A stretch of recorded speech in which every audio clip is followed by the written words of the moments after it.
자, 오늘 말씀해 보면 1절에 보면 사라가 127세를 살았고 이것이 곧 사라가 누린 햇수라 이렇게 돼 있어요. 자, 성경을 계속 그냥 띄워주시고 지우지 마세요. 자, 보세요. 사라가 몇 년을 살았다고요? 127세를 살았어요. 이것이 사라가 누린 햇수라 이렇게 표현을 합니다. 사실은 사라가 고향을 남편에게 찾아온 하나님 그 여정을 걷지 않았더라면 세상적으로 보면은 충분히 누릴 수 있는 그런 여자예요. 근데 아브라함이 갑자기 여보 짐 싸. 왜 그래요? 나 좀 떠날 때가 있어. 이래가지고 그때부터 하란을 거쳐서 가나안 땅에서 이렇게 애굽으로 내려갔다 올라갔다가 왔다 갔다 하면서 정말 고생 직살나게 했습니다. 근데 성경은 이것을 누렸다고 말을 해요. 이게 놀라운 사실입니다, 여러분. 하나님을 만나고 나서 하나님과 동행하는 게 누리는 거예요. 여러분 믿음 안에 누리시기 바라요. 저는 여러분들의 고백을 보면서 저분들이 오늘 이 말씀처럼 믿음 안에서 누리고 있구나. 최수엽 성도님 누리시는 거예요. 뭐 좀 얘기해봐요. 그러면 목사님 몰라요. 시키지 말아요. 그러면서도 누리고 계셔요. 누리고 계셔요. 참, 이게 누림입니다. 예. 자, 그런데 2절에 보니까 이렇게 돼 있습니다. 사라가 가나안 땅 어디서 죽었다고요? 헤브론 기럇 아르바에서 죽었대요. 원래 하나님을 만나지 않았으면 이런 객사를 할 이유가 없어요. 사실은 객사했다는 뜻입니다. 사라가 굉장히 부자입니다. 아브라함이 엄청난 부자예요. 근데 죽을 때에는 자기 땅 한 평, 누울 땅 한 평도 없는 상태에서 이렇게 객사를 했어요. 겉으로 보면 참 불쌍하죠. 괜히 하나님 만나가지고 이게 그냥 고생만 직사게 하다가 객사를 한 겁니다. 자, 그런데 자 보세요. 그런 아내가 죽은 것에 대해서 아브라함이 들어가서 사라를 위하여 슬퍼하고 애통해합니다. 우리나라 속담에 아내가 죽으면 남자가 화장실 가서 씩 웃는데요. 왜 그러는지 모르겠어요. 근데 아브라함은 그렇게 안 했네요. 정말 슬퍼하고 애통해했다고 말합니다. 왜 그럴까요?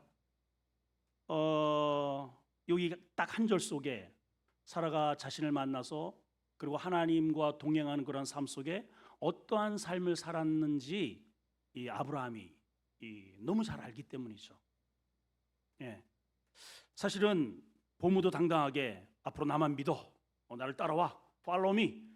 이래가지고 아내와 그 많은 식솔들을 데리고 왔지만은 사실은 좋은 일도 있었으나 제가 봤을 때는 한 80%, 90%, 95%가 사라가 마음이 멍이 많이 들어요.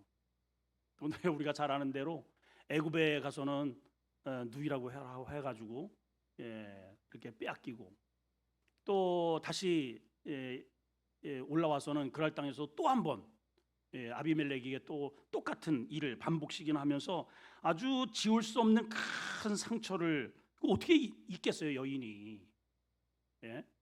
그 남편의 그 이상한 얘기 때문에 다른 남자의 아내가 될 뻔했던 그러한 그런 남편을 믿고 두 번씩이나 큰 상처를 받아야 했단 말이죠. 그리고 또 하나님의 약속을 주셨는데 또 믿지 못하고 몸종을 통해서 아이를 낳아야만 했던 그것 때문에 얼마나 그 아내에게 본부인에게 큰 아픔과 상처와 하갈한테 무시를 당하고 막 그러잖아요. 무시를 당하고 또 그 이스마엘이 자기가 친히 낳은 아들을 욕보이고 이러한 꼴을 당하면서 결국은 내어 쫓아야만 했던 그런 아픔을 가지기도 했습니다. 그런데 놀라운 것은 그럼에도 불구하고 그 아내는 자기를 무시하거나 없이 여기거나 이러지 않고 늘 주인으로 극존칭을 하면서 순종하면서 그 모든 모진 아픔을 가슴으로 꿀떡꿀떡 삼켜가면서 믿음의 행보로 인내했을 때에 하나님이 드디어 90세가 되었을 때 태문을 여시고 웃게 하신다.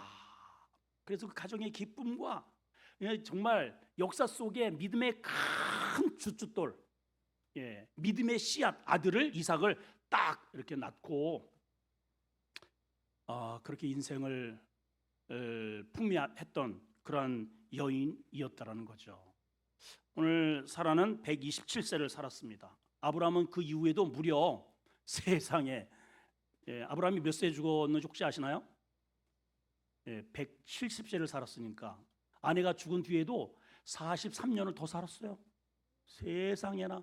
그리고 또 부인을 또 얻어가지고 애를 7명을 낳아. 하여튼 이게 하나님이 은혜로 어떻게 기적 같은 이삭을 주셨다면은 그 뒤로 회춘을 해버렸어요. 그두라라는 그러한 오죽하면 하나님께서 이제 그만두라 해가지고 그두라 애들 이렇게 제가 딱 5분만 설교한다고 그랬으니까 여기 3절만 한 번 더 읽고 마칩시다. 자, 사라를 위해서 슬퍼하고 애통해합니다. 그런데 오늘 우리가 기억해야 할 게 이거예요. 오늘 제목이 울고만 있을 때가 아니다. 시작. 요 이제 다음 시간에 좀 더 요 부분을 세세하게 한번 살펴보려고 하는데, 이렇게 아내가 그 자기 따라서 정말 너무너무 고생했잖아요. 자기가 미성숙해서 아내의 마음속에 지울 수 없는 너무나도 많은 그런 아픔을 줬단 말이에요. 그러니까 아내가 죽었으니 얼마나 마음 가운데 미안하고 애통한 마음이 들겠습니까? 그래서 슬퍼합니다. 자, 그런데 3절 시작. 그 시신 앞에서 일어나 나가서 헷 족속에게 이제 장례를 치를 준비를 해요. 따라합시다. 울고만 있을 때가 아니다. 많은 사람들이요, 과거의 아픔 때문에 계속 울고만 있어. 우리 지금 여기 이렇게 이게 여기 나와서 발표를 하신 분들도 그 과거의 아픔 이런 일에 그게 계속 머물러 있잖아요. 그게 나를 지금도 영향을 줘요. 그 여전히 울고 있어요. 여전히 슬퍼해. 여전히 거기에 묶여 있어요. 여러분, 그 자리에서 일어나셔야 됩니다. 여러분, 살아 죽었잖아요. 이제는 하나님이 내가 건사를 안 해도 내가 고생을 시키고 내가 이렇게 그 믿음으로 그렇게 살았으면 이제는 하나님이 거두어 가신 거예요. 하나님이 사라를 얼마나 극진히 잘 대접을 하시겠습니까? 자, 우리 안에 죽은 그러한 부분들이 많아요. 사업이 죽고, 또 때로는 우리 이제 이렇게 교회에서도 일이 직분을 맡다가 또 하나님께서 다른 곳으로, 뭐 작년에는 이런 직분이 있었는데 올해 목사님이 이런 쪽으로다가 옮겨요. 내가 거기에 마음에 들 수도 있고 안 들 수도 있고 하고 싶은 생각이 있을 수도 있고 없을 수도 있잖아요. 근데 그런 부분에 성도들이 많이 시험이 드는 것 같아요. 우리 성도들이. 여러분, 그럴 이유가 없어요.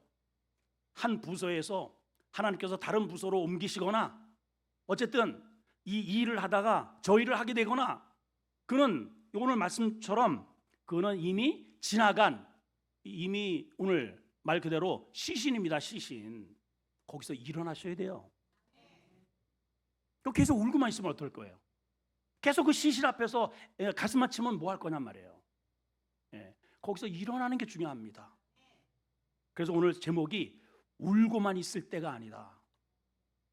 오늘 우리 성도들 가운데 많은 부분에 있어서 과거의 아픔, 과거의 상처, 과거의 실패, 여기에 묶여서 울고만 있는 사람이 많이 있어요. 옆 사람들 이제 말해주세요. 빨리. 울고만 있을 때가 아닙니다. 할렐루야. 이걸 정말 실행해 봅시다. 우리 교회 역사 가운데서 아픔도 있잖아요. 계속 거기에 묶여 있으면 어떨 거예요? 여러분들에게도 또 보면은 뭐 부부싸움도 했고 때로는 그만둬 이럴 때도 있었잖아요. 네, 그렇죠? 그 아픔에 묶여 있으면 안 된다는 거죠. 그래서 보세요. 시신 앞에서 일어나 나아가서 하나님께서 내게 주시는 거룩한 믿음의 족적을 행하러 갑니다. 우리 일해야 합니다. 아멘. 할렐루야.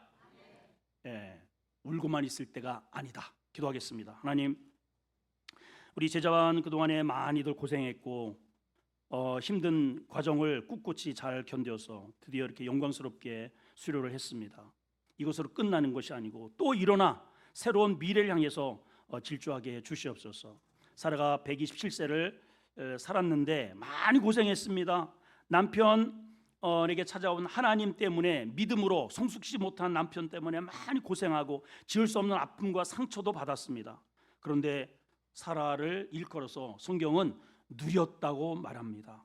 하나님, 우리가 믿음으로 살아가는 여정 속에 때로는 이런저런 어려움도 시험도 눈물도 협곡도 지날 때가 있으나 그러나 믿음 안에 우리가 행하는 모든 것들이 누림인 것을 알게 주시옵소서.